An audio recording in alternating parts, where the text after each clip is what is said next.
Bienvenidos a la revista Ecuatorianos en USA. Les damos la más cordial bienvenida. Yo soy Mario Ayala y les invito a seguirnos en Facebook, Instagram y YouTube como Ecuatorianos en USA. Nuestro agradecimiento al Ancon Club de Los Ángeles por cedernos sus instalaciones para esta entrevista. Nos acompaña también el señor Patricio Vázquez, vicepresidente del Club Ancon, y como ustedes conocen, él es experto en Income Tax. En esta noche nuestra invitada es autora, editora, activista, entre otras cosas. Nació en Ecuador, está casada y tiene 2 hijos. Como escritora, ha escrito muchos libros. Como editora, ayuda a cumplir los sueños de los escritores. Para esto fundó la editorial GEL, que significa Jóvenes Editores Latinos, que ayuda a editar y publicar libros.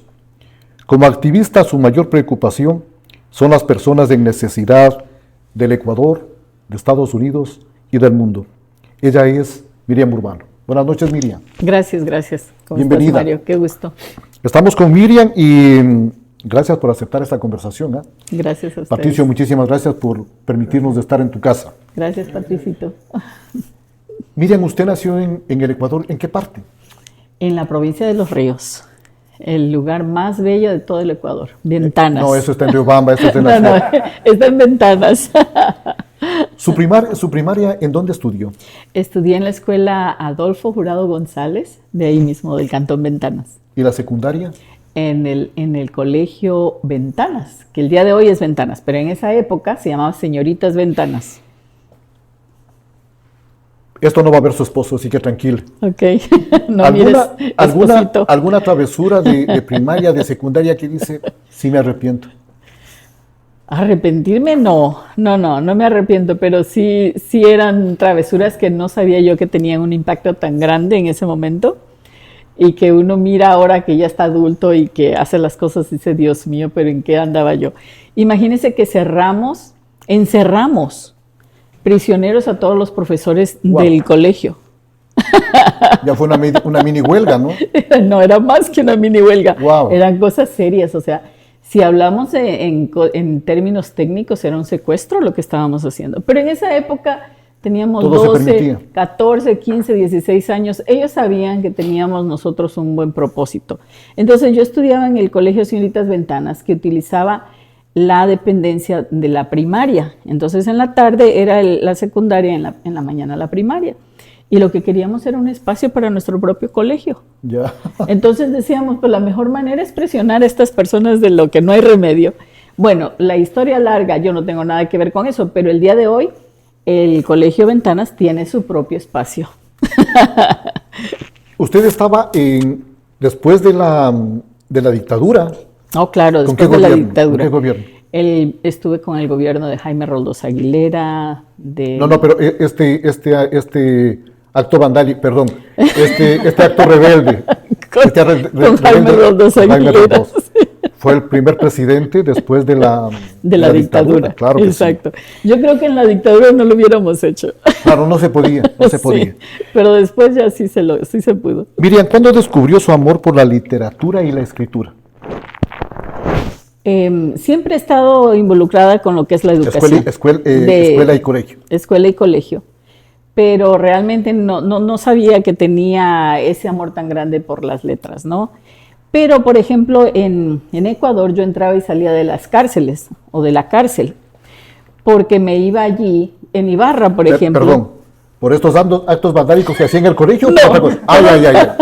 Pregunto nomás. Por otra cosa. Déjeme explicar, por favor. En Ibarra, las mujeres que no tenían a nadie fuera y tenían que estar en la cárcel por cualquier situación, les permitían llevar los niños a la cárcel. Claro. Entonces ellos estaban con su familia ahí. Pero yo me preguntaba, Dios mío, ¿y estos niños la escuela, la educación? O sea, ¿cómo se van a desarrollar en ese ambiente? Donde es un ambiente pues que se llama cárcel por una razón, ¿verdad? Porque está totalmente restringido.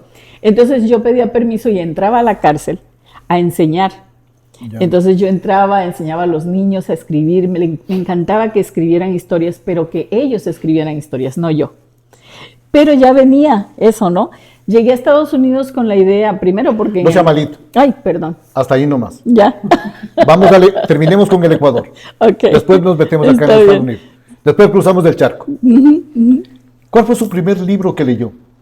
El primer libro que leí fue Huasipungo, todavía lo tengo. Jorge Casa. Está muy, muy gastadito porque lo presto, pero ese fue el primer libro que leí. Y de ahí yo pienso que tomé muchas de las iniciativas que yo he tomado a favor de lo que es el pueblo. O lo influye a uno increíblemente cuando uno lee un libro por primera vez y te pega. Porque uno lee libros, pero no entra en la historia. Claro. Del ¿Hasta libro. qué punto le impacta a uno, no? Exacto. Ese libro me impactó de tal manera que yo decía, ¿hay tanta injusticia en el mundo? ¿Hay el poder es de tan poquitos? Y sin embargo, los que somos más sentimos que no tenemos fuerza. Correcto. O sea, que no tenemos ningún poder. Que el que está en el poder, a pesar de que es uno, o que digamos que son 500, nosotros somos 15 millones de personas y aún así nos sentimos sin poder. Y creo que eso fue lo que me impactó también de la escritura. De Jorge Casa, ¿verdad? Claro, de la idea de que con una pluma puedas reflejar la historia de un pueblo. Perfecto.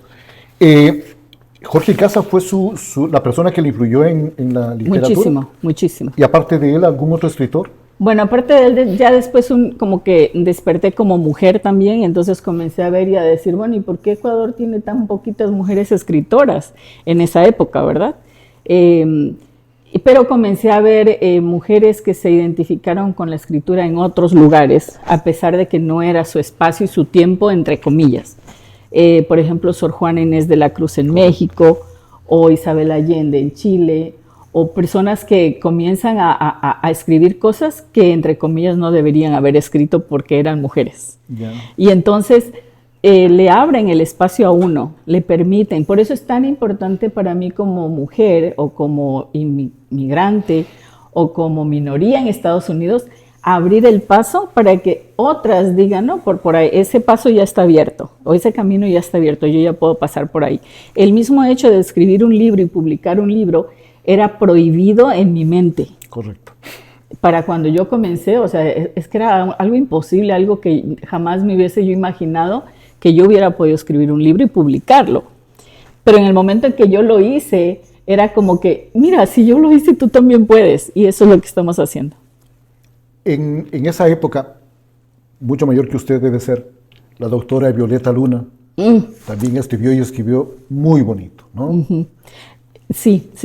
¿Y sabe qué? Me la refirieron hace poco, justamente me la refirieron. Me parece que en algún momento vi algo de ella, pero en algún momento leí porque ella fue profesora de una hermana mía. Entonces mi hermana nos metía por los ojos a la doctora Violeta Luna. Muy buena, ¿eh? Qué bueno.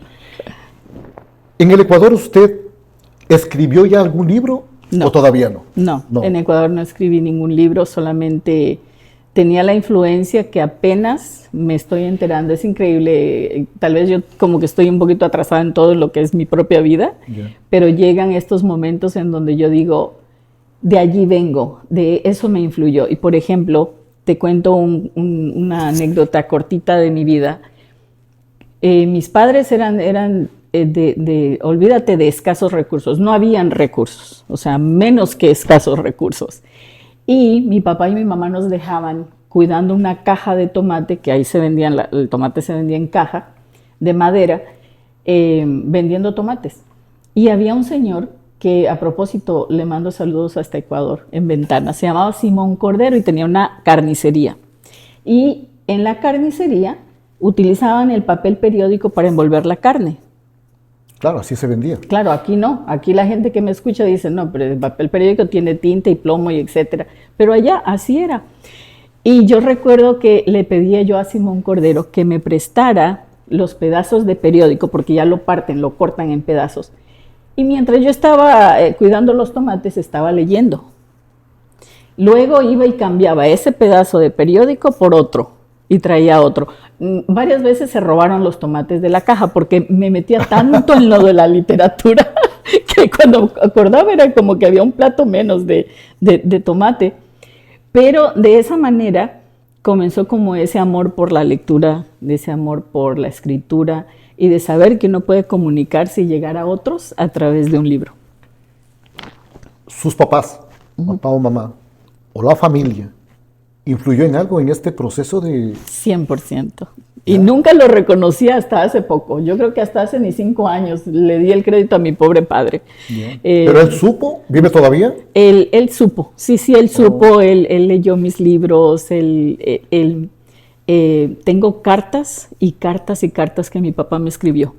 O sea, cartas hermosas. Mi papá tenía una letra manuscrita maravillosa. Como antes, ¿no? De las de Exacto. Y cuando usted me dice su familia influyó, al 100%. Es importantísimo cómo una familia, cómo un padre, una madre influye en lo que un ser humano se va a convertir cuando sea grande. Es increíble, o sea, es directo, es directo. Vivíamos en una casita de caña de guadúa. Y la caña de guadúa, cuando usted la corta, pues le hace los cortes verticales y queda un poco abierta. Entre más pobre seas, más tienes que estirar la caña de guadúa para hacer paredes. Yeah. Ahora quedan unos agujeros de este tamaño en la pared, ¿verdad?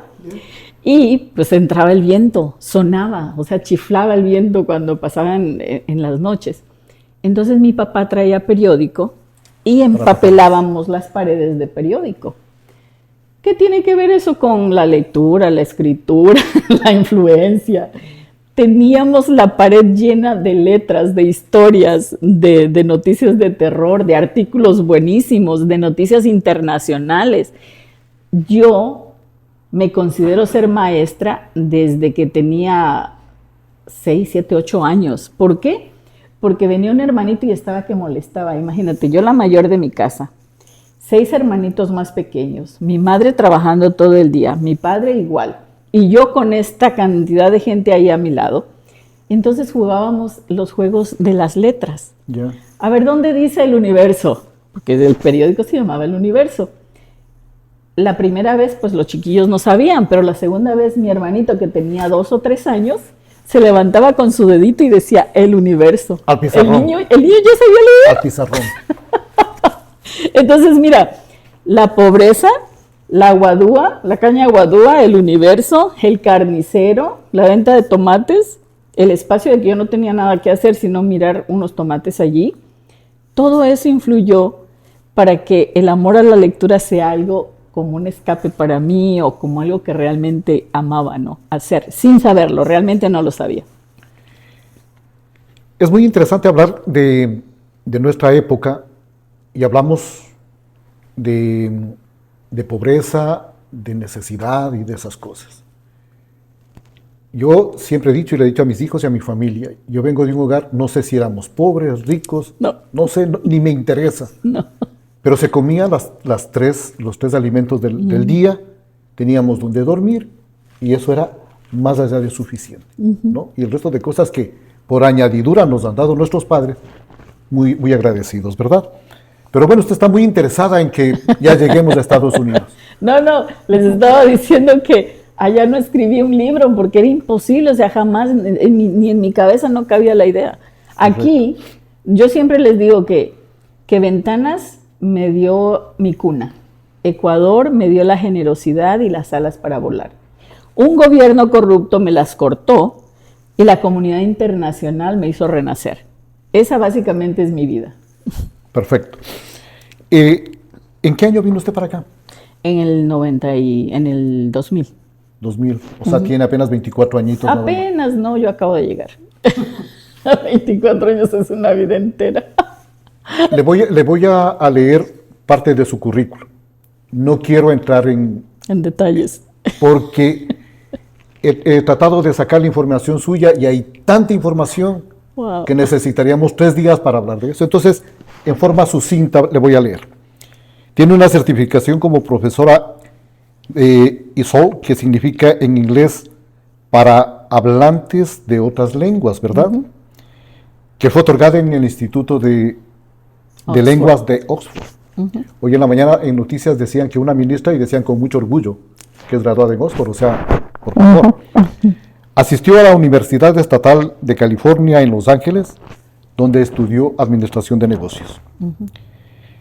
Como les decía, quiero hablar solo de esta parte de su currículum, porque lo que sí me llama la atención es ese proceso personal que tiene de mejora continua, ¿no? Se ha ido preparando y, bueno, repito, no quiero ahondar en eso porque nos va a tocar mucho tiempo. Y ya mismo quiero que Patricio le pregunte por qué le conoce más.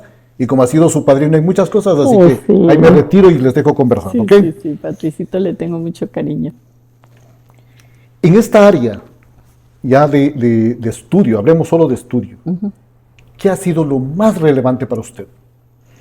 Lo más relevante es haber tenido una profesora ya adulta, o sea, estudiar como niño es una cosa y es maravilloso, pero uno no valora lo que está aprendiendo en ese momento porque no lo puede poner en práctica.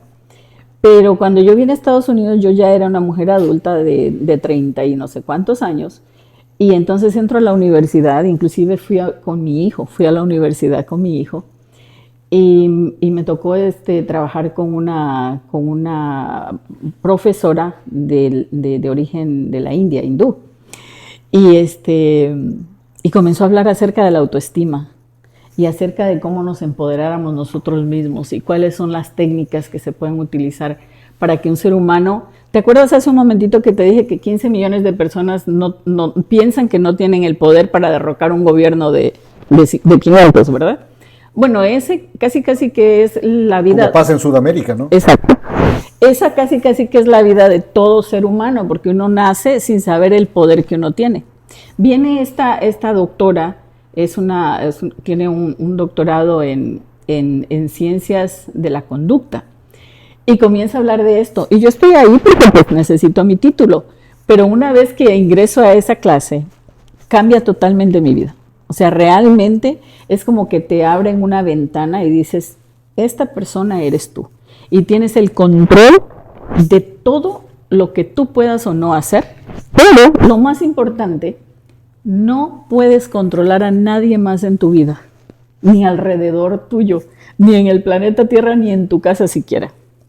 Y eso es un despertar de pensar que yo no puedo controlar lo que él haga aunque esté a mi lado, porque mi trabajo principal es controlarme yo misma primero.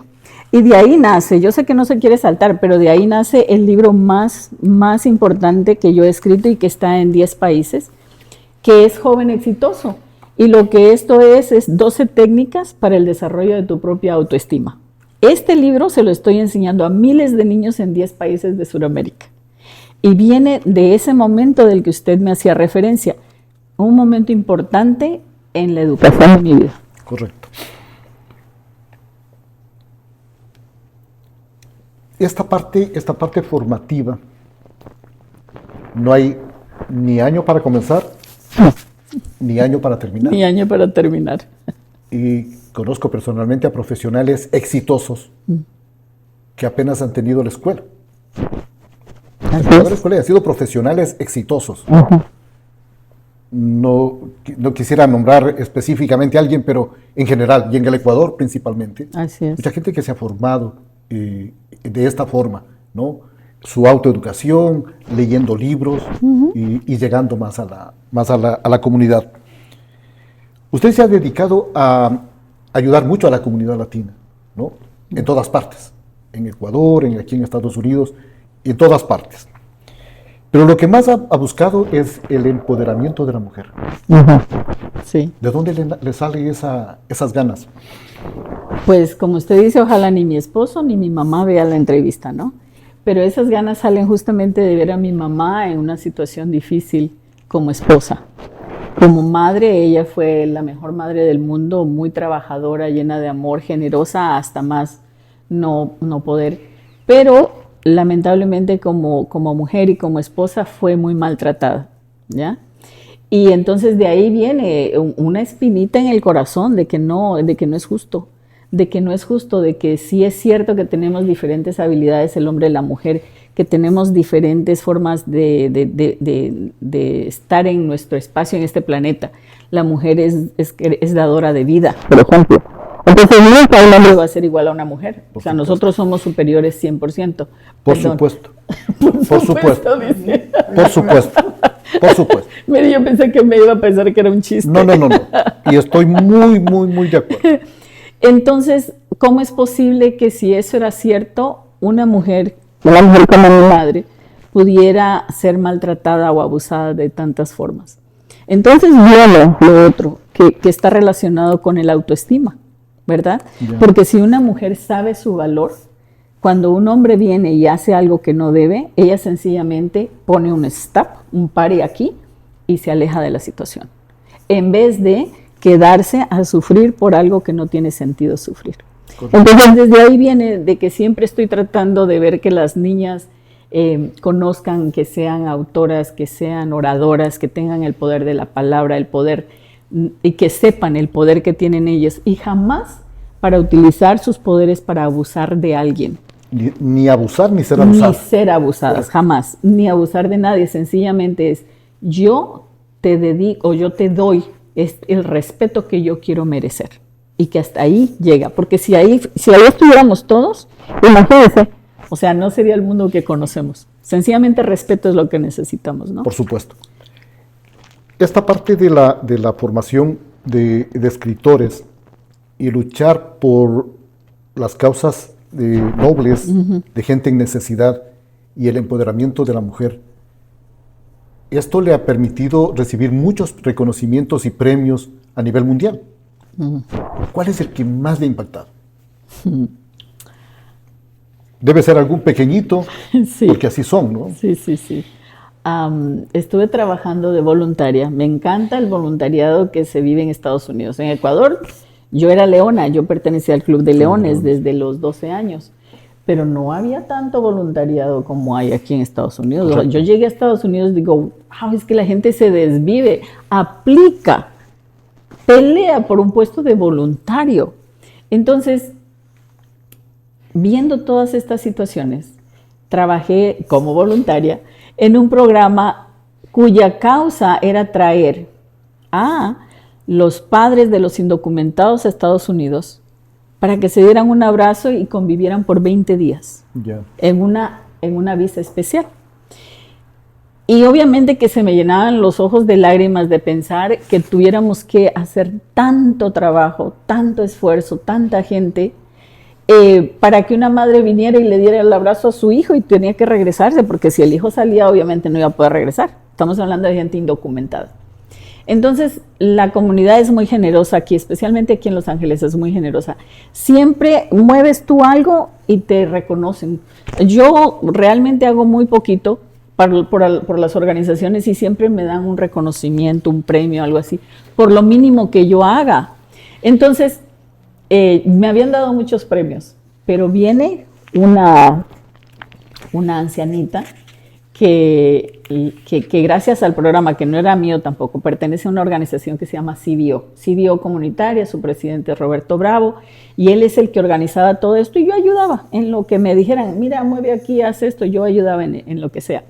La señora me da un reconocimiento y me dice, gracias a usted he podido abrazar nuevamente a mi hijo, ya puedo morir en paz. Entonces, ese tipo de reconocimientos te tocan el alma, realmente te tocan el alma. Entre comillas, pequeños. Pues yo digo Como que es un mensaje pequeño porque extraordinario, el ¿no? mensaje es extraordinario. Yo digo que es pequeño porque la señora no pertenecía a una organización o a una universidad. Si hablamos del doctorado que me dieron en la Universidad de Salamanca en España o en Francia o en la Casa Blanca, como que la gente podría pensar que esos son reconocimientos importantes. Sin embargo, si comparamos la importancia real de las cosas, entre que una madre abraza a su hijo que no ha visto por 30 años y que se iba a morir, decía, ¿no? Verle, ¿no? Sin ver, sin ni siquiera la esperanza de ver a su hijo, realmente podemos ver que en términos humanitarios sabemos cuál es algo que te llegue al corazón. Al igual que la información suya es tan extensa, la cantidad de libros Sí. exactamente igual. Muchísimos libros. Para un escritor, un libro es un hijo, ¿no? Sí. Usted ha sido mamá por 20,000 veces. Muy fecunda. Sí. Háblenos un poco de su más reciente edición. La más reciente edición es este libro, que se llama Casa Bambú. ¿Se acuerdan que le dije de mi casita de caña, Correcto. de caña bambú?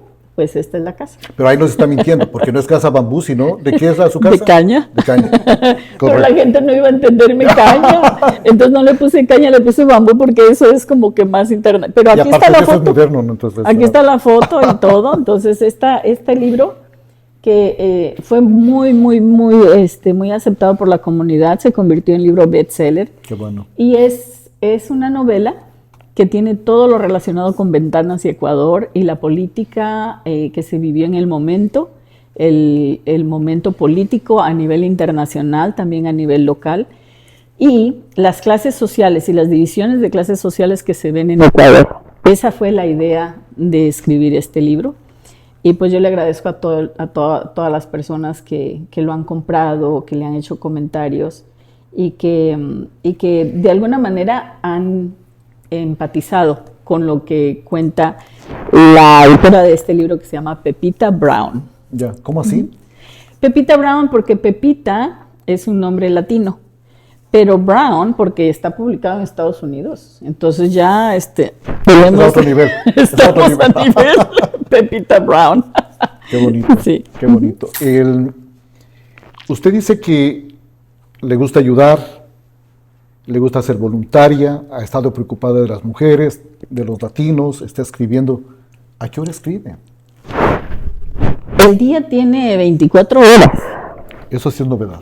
Ajá, esa es la novedad para muchas personas. Para la gran mayoría. Para la gran mayoría. Imagínese qué hace usted en 24 horas todos los días. Todos los días tiene 24 horas. Y normalmente la gente duerme entre 6 y 8 horas. Yo duermo un poquito menos. Entonces, si me levanto a las 4:30 de la mañana porque ya no tengo más sueño, ¿qué voy a hacer? En vez de pelearme con el asunto de que no puedo dormir, me levanto y mi computadora. A ver dónde era que iba. Y comienzo a escribir.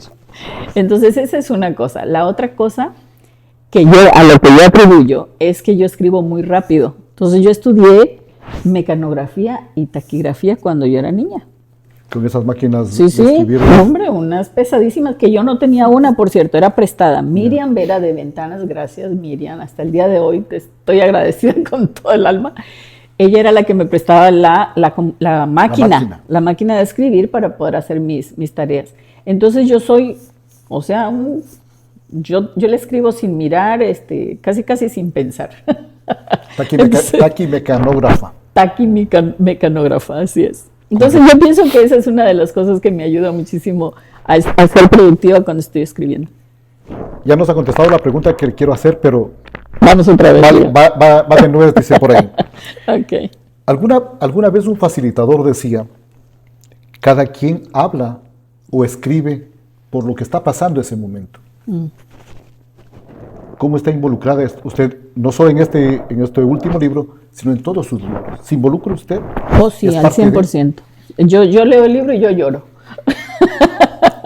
Y lo vuelvo a leer y vuelvo a llorar. Digo, Dios mío.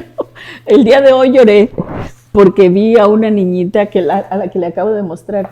Una niñita que se parece mucho a mí cuando yo tenía 12 años. Y el día de hoy es una gran oradora, pero una oradora fantástica de Ventanas, y asiste a la misma escuela primaria donde yo asistía. O sea, esa escuela ya trae alguna vitamina especial ahí, ¿verdad? Ya. De allí nacen. Ya. Entonces yo regreso después de 30 años y comienzo a trabajar con los niños de la escuela donde yo me gradué a propósito. O sea, ese fue un propósito que yo tenía que cumplir. Siempre porque uno dice, yo siempre he escuchado decir esto de que si a mí me hubieran ayudado, ¿verdad? Si yo hubiera tenido esa oportunidad. Entonces yo dije, voy a ver si es cierto, voy a darle la oportunidad a los niños de mi escuela a ver qué pasa. No, hombre, esos niños que ya son jovencitos, oradores, escritores, poetas, talleristas, van a ir ahora el 20 de abril, nos vamos todos en un bus que nos donó la alcaldía de Ventanas a Piura. Y los niños van a ir allá a dar talleres ¿sobre qué? Sobre el autoestima a los niños de Perú. Entonces tienes razón, algo tiene esa escuela que es una cosa maravillosa. Martin Luther King decía, mejor dicho, hay una anécdota de Martin Luther King. En algún momento fue a una escuela y les ofreció a los niños, ¿no? Becas, les ofreció un sinnúmero de cosas. Y de esa escuela, que en años anteriores no habían salido profesionales, comenzaron a salir profesionales. O sea, es necesario que se motive a la gente, que se influya en ellos, ¿no? Hablando del Ecuador, uno sale del Ecuador, pero Ecuador no sale nunca de uno, ¿verdad? Nunca. Nunca. Dando gracias a Dios somos ecuatorianos. ¿Qué ha escrito usted sobre el Ecuador? esta novela. Esta novela es Ecuador, esta novela es Ventanas, esta novela es las clases sociales, es el huasipungo mío. Yo también tengo mi propio huasipungo y es la lucha constante, pero lo más importante de este libro es un misterio. Es el misterio más grande que no se ha podido descifrar hasta el día de hoy en toda la historia de la humanidad. ¿Cómo es posible que una persona sin recursos pueda tener éxito en la vida? ¿Cómo es posible que una madre que no tiene un ingreso, que trabaja 12 horas, que es abusada en el empleo, que no tiene vacaciones, que no tiene seguro médico, logre educar a 6, 7 hijos y todos ellos con títulos universitarios y que le haya alcanzado para ayudar a otros niños en la comunidad? Ese es el misterio más grande del planeta, de cómo una persona sale de ese espacio y toma un espacio en la vida para poder ir a ayudar a los demás. Y eso es lo que habla este libro. Todos podemos, de ese, ¿verdad?, misterio tan grande que hasta el día de hoy. Yo siempre digo que yo soy producto de un milagro y que gracias a Dios, porque mi familia mi papá y mi mamá tenían 6 hijos, yo era la mayor, la segunda mayor, porque la primera falleció de desnutrición. Imagínense qué tan grave, ¿no? Y ¿quién le iba a alquilar a una persona que no tiene dinero, que no tiene trabajo estable, con 6 hijos? Imposible que fuéramos nosotros a vivir así como a un lugar respetable para niños.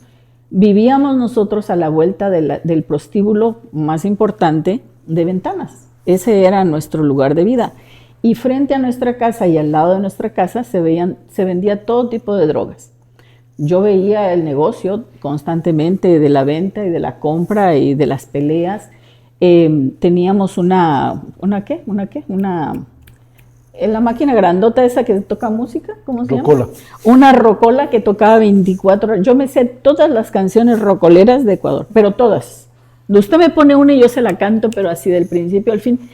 Porque la licorera o el bar estaba abierto 24 horas. La cantina. 24 horas al día. Entonces, ¿qué tenía yo con mis hermanitos?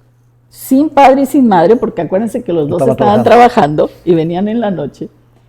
¿Cómo es posible en la vida que yo no tenga vicios de drogas, que no sea alcohólica, que no me haya prostituido cuando eso era lo que yo veía al diario vivir?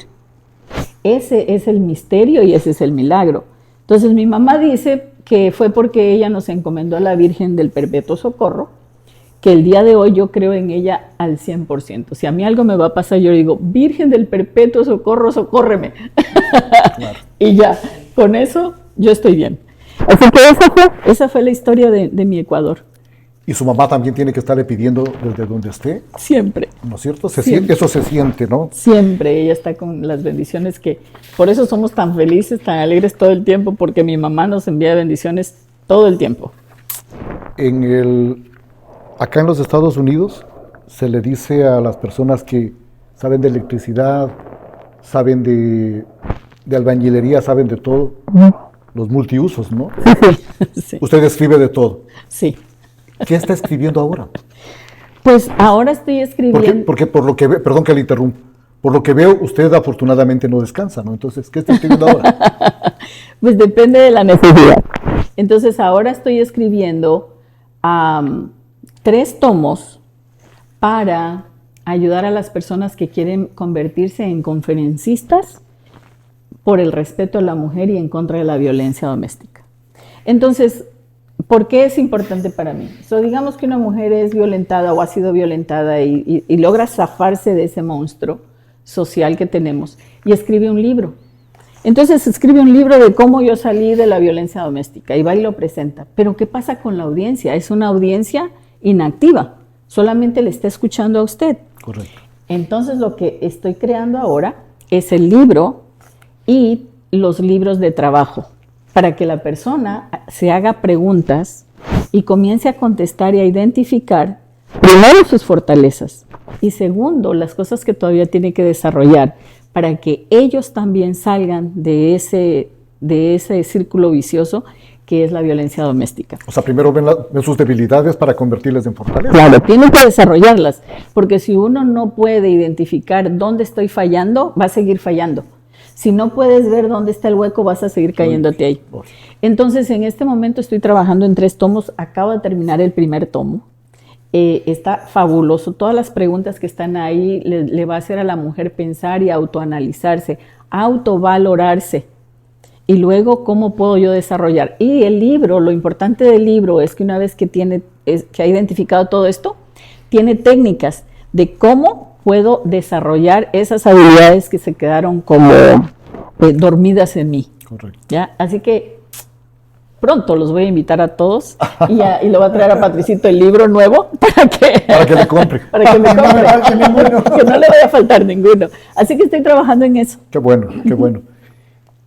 Estamos viviendo la época de la tecnología, que es hermosísima, trae muchísimas ventajas, por lo que usted se levanta en la madrugada y puede aprovechar. Sí. En el Ecuador no se podía, porque la máquina sonaba muy duro, ¿no? Y el candil, Aparte el candil y era un problema. Era otra cosa. ¿Qué consejo le daría a los jóvenes que se deseen encaminar en la escritura? El día de hoy tuve una reunión con los niños de República Dominicana. Entonces, para el 2025 tenemos el viaje a República Dominicana, donde vamos a estar trabajando con jovencitas que están en el mismo proceso de despertar. La diferencia es que en vez de esperar a que tenga 50 años para despertar a las maravillas que significa ser mujer, que despierten temprano, o sea, que sepan de su valor cuando tienen 12, 14 años. El programa que yo manejo en 10 países de habla hispana está diseñado para niños de 9 a 14 años. Esa es la época donde podemos influenciar de manera positiva a un ser humano. Y cuando usted dice cuál es la recomendación que yo le doy a los jovencitos, ellos me decían, maestra, ¿de qué escribo? Y yo le decía, cierre los ojos y comience a escribir lo que está pensando. De esa manera vas desarrollando la habilidad de, sí, pero es que no me sé las palabras agudas. ¿Cuándo es que se tildan? Olvídate de la gramática, olvídate de la ortografía, solamente escribe tu sensación, tu pensamiento, tu emoción, lo que se te venga a la cabeza en ese momento. Y esa es mi recomendación para todos los niños. Ese músculo que uno desarrolla para escribir, ese músculo es como cualquier otro músculo. Entre más escribas, más fácil va a venir las ideas a nosotros. Entonces los chicos comienzan a escribir, la una escribió su biografía, la otra dice, pero es que realmente no sé. Entonces le dije yo a ella, piensa en lo que haces todo el día desde que te levantas y lo escribes. Eso, le digo, sí, eso te va a dar otras ideas. Y la niña comenzó, me despierto, me voy a lavar los dientes, me despierto, me voy a lavar los dientes. Les aseguro, garantizado. Y si no, les regreso el dinero. Garantizado que si esa niña continúa de esa manera, en 3 meses va a estar escribiendo historias maravillosas, poemas maravillosos, y lo más importante, va a ser capaz de escribir de sus propias emociones. Eso es lo más importante, que puedan escribir de sus propias emociones. ¿Y qué consejos les daría a los papás? Oh, no, a los papás no les doy el consejo, a los papás les agradezco, porque si no fuera por ellos, como los niños son menores de edad, yo no puedo llegar directamente a los niños.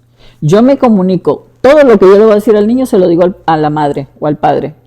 Es una comunicación en triángulo. Ellos son los que están conmigo en grupos de WhatsApp de Panamá o de Perú o de Ecuador o de Colombia o de El Salvador o de Guatemala. Y yo hablo con ellos como si yo estuviera hablando con el niño. Y ellos le pasan la información. Así que ya le estoy diciendo de una vez. De carambola, ya está la información con ellos. Estamos, este proceso de leer, de prepararse, para mí concepto.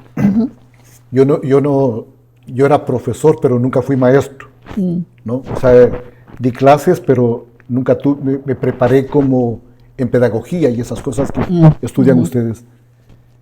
Pero creo firmemente que una persona que lee no tiene problemas en la vida. ¿Por qué razón? ¿Yo qué tengo que hacer para ser un buen estudiante? Leer. Pero si tengo el hábito de la lectura, prepararme para un examen, no hay ningún problema porque me gusta leer y me voy a preparar en eso.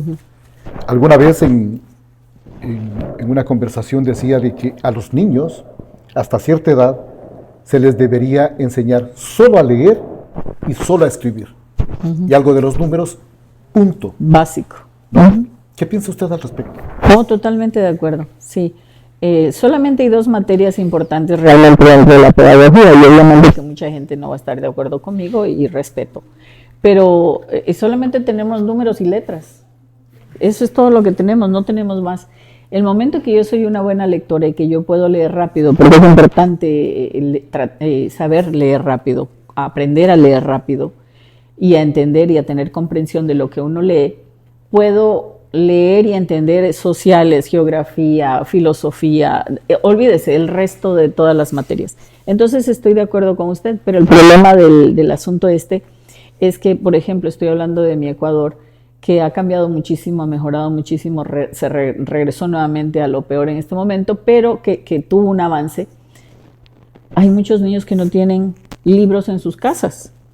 Están niños como yo que leían el periódico en las paredes, pero hay niños que no tienen ni siquiera el periódico en las paredes, especialmente ahora que el periódico inclusive está muy caro en cualquier parte del mundo, porque la tinta ha subido una cosa increíble. Y el papel también. Y el papel también, porque justamente estamos talando todos los árboles del planeta. O sea, cómo todo va en un solo círculo.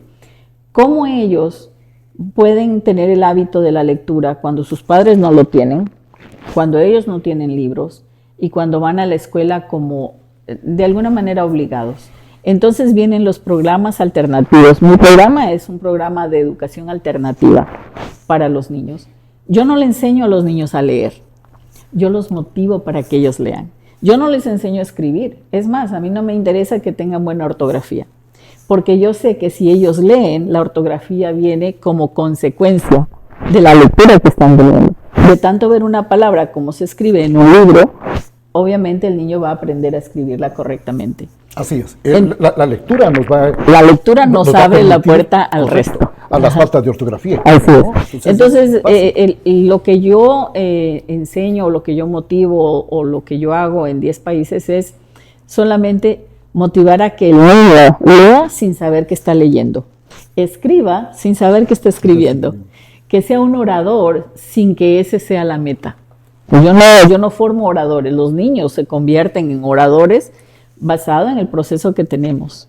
El día de hoy en Ventanas, saludos para Ventanas si alguna vez nos ven o ven este programa, una bendición para mí, una bendición como persona, como ecuatoriana, de saber que hay 10 niños oradores, pero que todo el mundo se saca el sombrero por esos niños, de cómo ellos se expresan, de cómo escriben, de cómo trabajan. El día de hoy son talleristas certificados que van a otro país a hablar de la autoestima. O sea, van a presentarse en la Universidad Nacional de Piura, van a presentarse en la Municipalidad Provincial de Piura.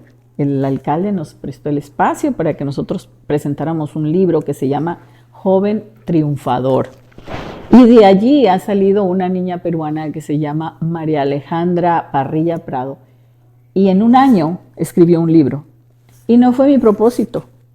Mi propósito no fue decirle a una niña de 13 años, porque la conocí cuando tenía 13 años, en un año tú me tienes que escribir un libro. Ese es requisito para estar en esta organización. Jamás, jamás. Sencillamente el proceso te da unos resultados que sencillamente te hacen decir gracias Dios mío. Gracias Dios mío por esta oportunidad que me das. Es todo. Vale la pena.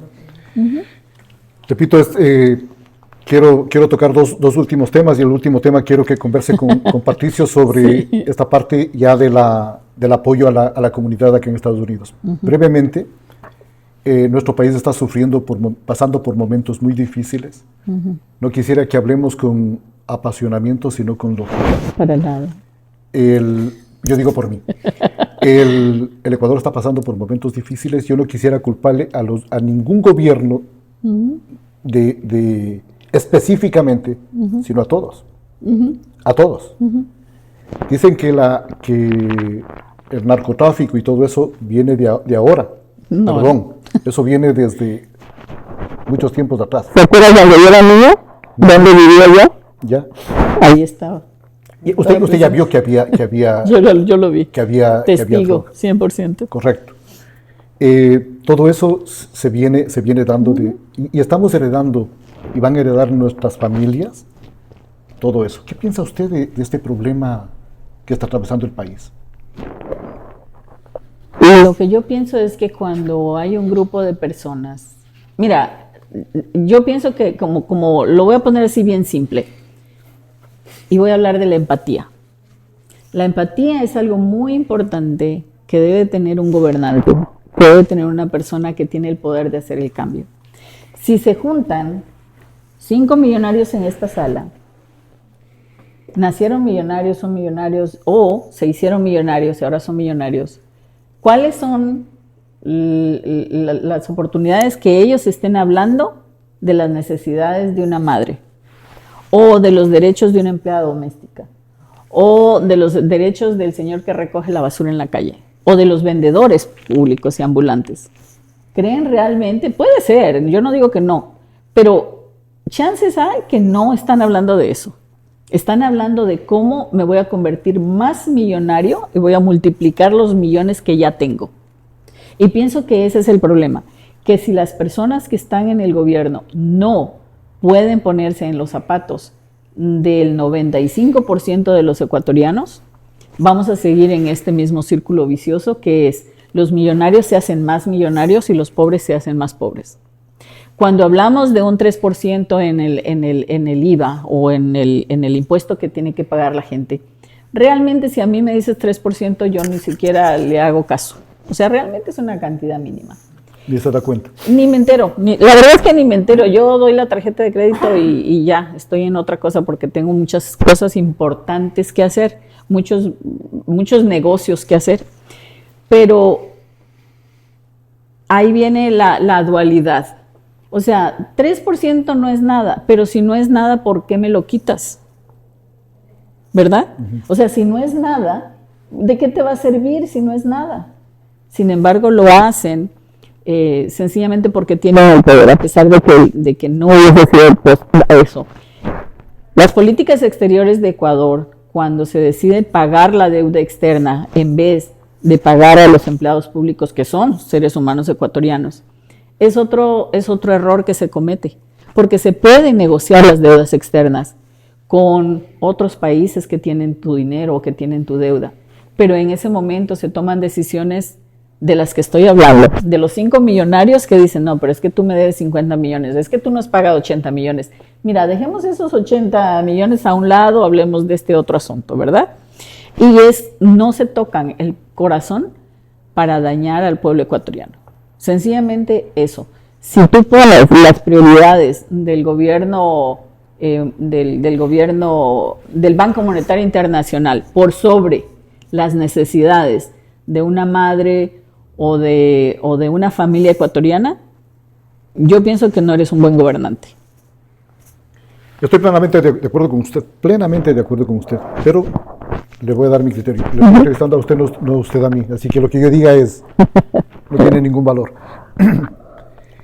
Si hay 5 personas que están hablando de 95 personas, ellos nos están gobernando y a lo mejor están hablando de un sinnúmero de cosas, menos de nosotros, de los 95. Exacto. Ese es su criterio. Yo también pienso lo mismo. Y así es. Pues, El problema es que cuando sale de aquí uno y se viene acá, se corre el riesgo de que se contamine y sea uno más. bueno, Y eso es perdón. lo que pasa. Perdón que le interrumpan. Eso pasa, se contamina. No sé qué pasa cuando llegan acá arriba se olvidaron de todo lo que habían dicho antes. Este es el problema en el Ecuador. Entonces, que me digan un gobernante que no ha llegado de acá, que la gran mayoría viene de aquí mismo. Sí, sí, ¿no? es que son, sí. Es una culta mafia. Pero por acá ha salido uno, al llegar acá, le atontó el poder y nos han hundido. Nos han- Yo no defendería a ningún gobierno, Ni yo tampoco. ¿no? Ni yo tampoco. De los que hasta ahora han pasado por nuestro país. Pero sí juzgaría mucho. Lógicamente. No defendería, pero sí juzgaría a algunos que definitivamente son una vergüenza. Han sido terribles. Una vergüenza. Han sido terribles y le repito, el problema de llegar acá, el problema de llegar acá al grupo de los que dominan, ¿no? Y se dañan. No viene al caso, y le repito, usted es la que estamos entrevistando. Pero supongamos, le conozco personalmente al señor Guillermo Lasso. Y si usted me decía hace 3 años atrás, ¿por quién votaría? Yo le hubiera dicho por Guillermo Lasso. Excepcional, un excelente banquero. Trabajé en ese banco, le conozco personalmente y vi lo que hizo en el banco por su gente. ¿Qué dudas podía yo tener de que él llegue al poder? Y si usted me pregunta ahora, diría que es una vergüenza que haya llegado mundial a ser presidente de nuestro país. ¿Por qué? Porque llegó y se contaminó. No quiero ahondar en eso porque, les repito, nos vamos a apasionar. Así es. La tristeza sigue. Y quiero concluir con esto, porque quiero que Patricio en los 15 minutos que nos queda, que vayamos rapidísimo. El presidente John F. Kennedy decía que los inmigrantes que vienen a este país a ofrecer algo van a tener éxito. Y los que vienen por ver qué le puede dar el gobierno van a fracasar. Así ¿verdad? Muchos ecuatorianos con este problema que acabamos de conversar están inmigrando para acá y vienen por el sueño americano y se encuentran con la pesadilla americana. Con esto concluimos. Aunque sea una pesadilla, lo que se está viviendo para muchos ecuatorianos que vienen a este país es una mejor pesadilla que lo que se está viviendo en Ecuador en este momento. ¿Por qué? Porque aquí tienes la pesadilla del trabajo, de que tienes que trabajar 12, 14 horas o 3 empleos, o no comer, o comer en un carro a la ligera y enviar todo para Ecuador, y las rentas están altas, pero en Ecuador estás peligrando la vida. O sea, en Ecuador estás perdiendo la posibilidad de tener un día mejor. Entonces, aunque... Y es triste porque yo igual sigo diciéndole, cuando la gente dice que no, que la inmigración hay que taparla y todo eso, no, ningún taparla. El migrante viene a este país a reactivar la economía del país más poderoso del mundo. Por supuesto. Viene a enriquecer este país con su cultura y sus tradiciones, porque Estados Unidos, no por hablar mal, yo adoro Estados Unidos, pero no es un país que ha sido, que fue fundado en cultura. Este país fue fundado de gente que vino de donde sea, de donde pudo. País de migrantes, ¿no? Es país de migrantes. Cuando es un país de migrantes, quiere decir que Estados Unidos, él mismo, no tiene una cultura específica. Nosotros, cuando hablo de nosotros, hablo de los migrantes, de todo el mundo que vienen a este país. Venimos a enriquecer y a ponerle un toque especial a todo lo que es Estados Unidos. Y esto hablando de cultura. Y hablando económicamente, por ejemplo, México acaba de romper récord en billones de dólares que han trabajado aquí y que los están mandando para México. Y que son legales. Y que son legales. También. En el Ecuador también rompemos somos la segunda fuerza económica del Ecuador de ingresos al país. Entonces, cuando nosotros ganamos ese dinero, la gente diría, no, pero es que lo está sacando del país. No, ya pagamos impuestos. Correcto. Nosotros pagamos el impuesto al gobierno de aquí y ese dinero ya yo puedo hacer con ese dinero lo que yo quiera, ¿verdad? Cuando lo mando a Ecuador, diríamos nosotros, no, pero se sigue sacando divisas. Al contrario, yo mando ese dinero a Ecuador, o yo viajo a Ecuador, o yo llevo mercadería a Ecuador, y es algo triste que pasa en las economías latinoamericanas, porque uno lleva $1 y se trae 2. Por ejemplo, la compañía de teléfonos, por hablar de algo, va y vende un teléfono en Ecuador y todas las ganancias que ganó Samsung o que ganó Apple no se quedan en Ecuador. Toda la ganancia se viene a los Estados Unidos. Correcto. Las refinerías de petróleo van allá, hacen su trabajo, todas las ganancias. O sea, básicamente lo que estamos dejando allá es el rechazo. El resto regresa a los Estados Unidos. ¿Por qué? Porque tenemos una economía mundial y circular. Todo va y todo viene. Lo que pasa en Estados Unidos afecta en Ecuador, lo que pasa en Honduras afecta también a los Estados Unidos. Así que sí, obviamente sí, de corazón, mi recomendación para los migrantes es que si pueden, lo que es casi imposible, pero si pueden venir un poquito más organizados, para que no vayan a peligrar su vida en una frontera, para que las mujeres no peligren ser violadas en una frontera. Obviamente que es una cosa muy peligrosa, pero que si logran llegar aquí y que si logran sobrevivir en la pesadilla de la travesía para los indocumentados, Estados Unidos tiene una oportunidad para ellos. Porque así como dijo el presidente Kennedy, si vienes aquí a aportar, vas a tener una oportunidad. Y sí funciona. Sí funciona. Estados Unidos tiene un sueño americano que es maravilloso. Miriam, estamos súper agradecidos de haber conversado con usted. Gracias. Enriquecemos un poco más nuestros bajos conocimientos. Le quiero recordar que el día 1 de junio vamos a tener el lanzamiento de nuestra revista en la iglesia de San Esteban, en la ciudad de Monterrey Park, ¿no? Queremos invitarle muy cordialmente a usted. Gracias. Y queremos que por favor le diga a la comunidad que nos acompañe ese día, ¿no? Claro que ecuatorianos sí. Tenemos que darnos la mano. Claro que sí, mire, eso es sencillamente una nueva iniciativa donde están dando a conocer todo lo que son los ecuatorianos en Estados Unidos. Así que todos están invitados, allí vamos a estar. Muchísimas gracias por la invitación y también felicitaciones. Felicitaciones porque es de lo que estamos hablando, de lo que somos los migrantes. Tenemos ideas, estamos creando, estamos moviéndonos, estamos ayudándonos. Por ejemplo, yo agradecida con ustedes por esta invitación, porque sin esta invitación la gente no sabría de este programa que yo tengo de ayudar o de motivar a tantos niños para que lean y escriban. Entonces, esta oportunidad es muy importante para mí, se las agradezco. Estaré allí el 1 de junio para la presentación de la revista Ecuatorianos en USA. Ecuatorianos en USA. Así que toda la comunidad lista y preparada porque ahí vamos a estar. Muchas gracias por la invitación. Muchísimas gracias a usted, nuevamente Patricio, muchísimas gracias. Gracias a ustedes y en la siguiente les estaremos presentando un nuevo invitado y aquí nos vemos. Muchísimas gracias, buenas noches.